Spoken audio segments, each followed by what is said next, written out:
Narcissistic leadership is a leadership style in which the leader is only interested in him/herself. Their priority is themselves, at the expense of their people group members. This leader exhibits the characteristics of a narcissist: arrogance, dominance and hostility. It is a sufficiently common leadership style that it has acquired its own name. Narcissism is most often described as unhealthy and destructive.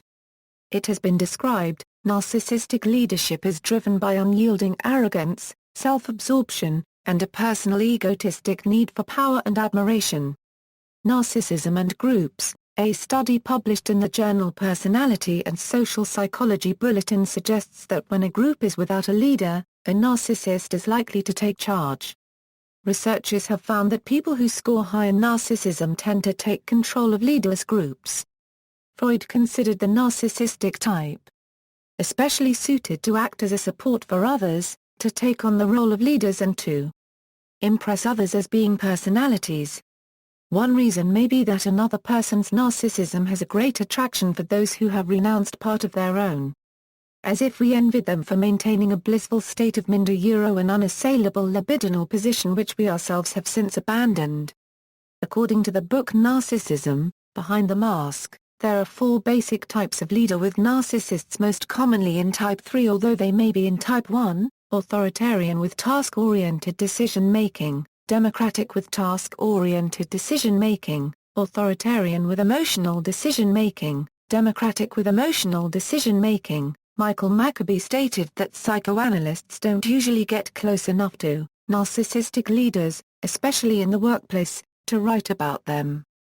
Corporate narcissism. According to Alan Downs, corporate narcissism occurs when a narcissist becomes the chief executive officer or other leadership roles within the senior management team and gathers an adequate mix of codependents around him to support the narcissistic behavior.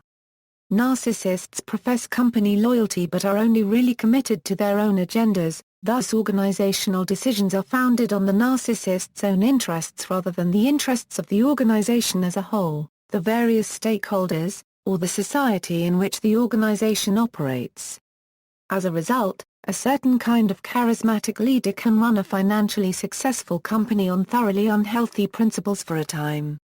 But the chickens always come home to roost. Neville Symington has suggested that one of the ways of differentiating a good enough organization from one that is pathological is through its ability to exclude narcissistic characters from key posts. Productive narcissists. Simon Crompton has distinguished what he calls productive narcissists from unproductive narcissists.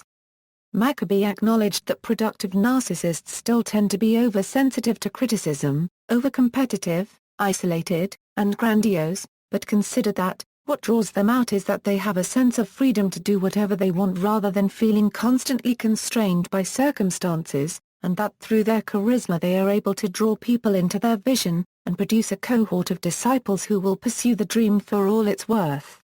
Others have questioned the concept, considering that the dramatic collapse of Wall Street and the financial system in 2009 must give us pause.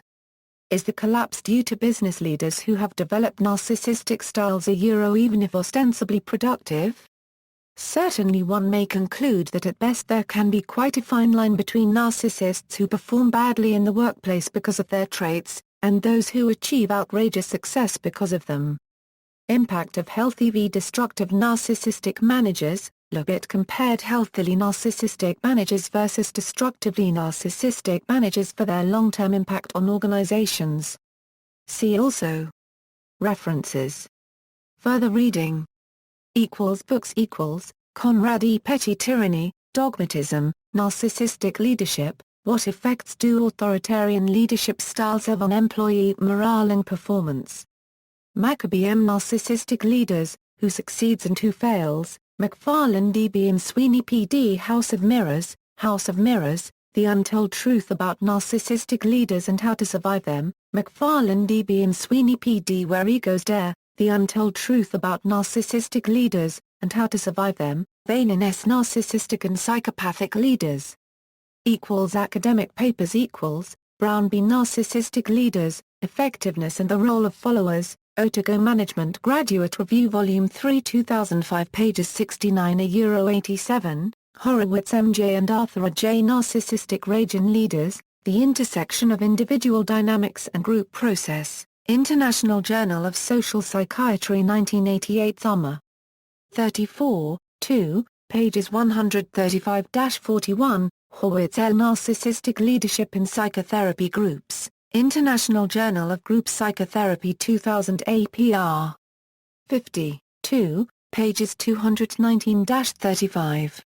Jones R., Laskey B., Russell Gale H. and Lefebvre M. Leadership and the Development of Dominant and Countercultures, A Narcissistic Perspective, Leadership and Organization Development Journal, Volume 25 Issue 2, pages 216-233, Kearney K.S. Grappling with the Gods, Reflections for Coaches of the Narcissistic Leader, International Journal of Evidence-Based Coaching and Mentoring Vol. 8 No February 1, 2010 pages 1-13, Ketz de Vries MFR and Miller D. Narcissism and Leadership, An Object Relations Perspective, Human Relations 38, 6, pages 583-601.